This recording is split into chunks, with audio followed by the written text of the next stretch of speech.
But ask yourself this question. It's like in week one when we were talking about the Detroit game, and you remember everybody was hollering about Dan Campbell's got him ready to go, and the Eagles have just done a glorified walkthrough or whatever. And you and I sat on this show and we said they're not going to lose to Jared Goff, No, right? we're not gonna And, lose the fucking Jared Goff. We have that. yeah.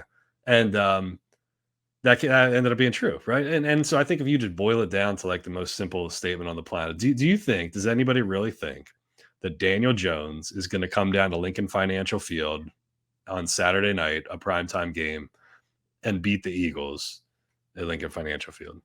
Absolutely not. Nobody on ESPN, even with the hot take artists, don't think so. Vegas obviously doesn't think so. It opened at 8.5. Now it's down to Mhm. 7. I don't know where it is currently and whatnot. Also, a lot of people are wondering if you can beat a team 3 times. And according to, I saw this on Twitter, according to Chase_Senior, since 1970 merger, there's been 24 instances of a team going 2-0 in regular season and meeting a third time in the playoffs. Team that won first 2 has a record of 15-9 in the third meeting, and when they're Mhm. at home, they post a 14-5 record in the playoff game. That makes you feel good. So that's fake news. So anybody talking about, hey, it's hard to beat a team a third time. I think really what that is more of like a hey, divisional games are always tough and they're close and the teams know each other and they're Mhm. familiar with them. They're not keeping anything off tape that you don't already know. Throw the record books out, Kev. Yeah, I get it. I get it. And like, look, I think the Giants are one of the best coach teams in the league. I think we said that earlier. I think when Cratch was on with us, when James Cratch from ESNY was on with us a couple weeks ago, with Brian Dable and Mike Kafka and Wink Martindale, I think they have that team way ahead of schedule. Way ahead Oh, of schedule. I yeah, know Joe people are, Schoen. Yeah. yeah, I don't think people were poo-pooing the house money like ahead of schedule kind of thing because they say, well, players and coaches don't say that publicly. Or they don't think that. Well, they think that they're not going to say it publicly. You think Brian Dable expected the Giants to be in the divisional round this year? Absolutely No, not.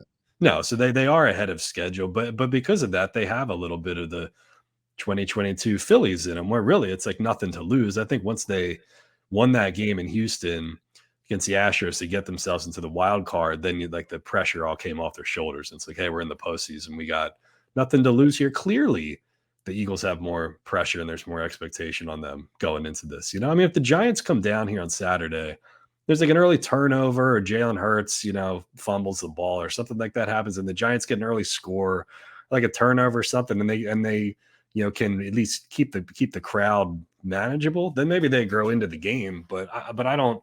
No, I think they're just a house money team that's ahead of schedule. It's got some good talent, and the coaching staff is way overperforming. What they were thought to do this year. But I think Bob said it in the Slack chat. He's like, we're not going to spend all week talking ourselves into the Giants winning this game. Like, there's nothing that they do better than the Eagles. If you go back to that first game that they played in New York, 48-22, and I'm looking off my other screen here if I look funny. Here's some bullet points from the first Eagles Giants game. Tyrod Taylor was New York's leading rusher in that game. Damn. And he didn't come into what, the fourth? Garbage time. Yeah, he had 40 yards on 2 carries. I think he broke a big one at the end of the game, and they got like a bullshit touchdown and a 2-point conversion because it was 48-14. Mhm. I had a Seth Joyner tweet ready to go, and then they scored to make it 48-22.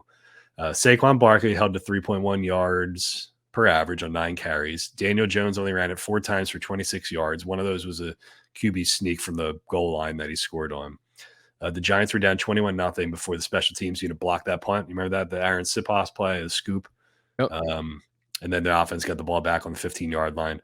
Only one Giants receiver went above 50 yards. Jones threw for 169. Miles Sanders had his best game of the year, 144 on the ground with 2 scores on 17 carries. Yeah, they had 264 total, right?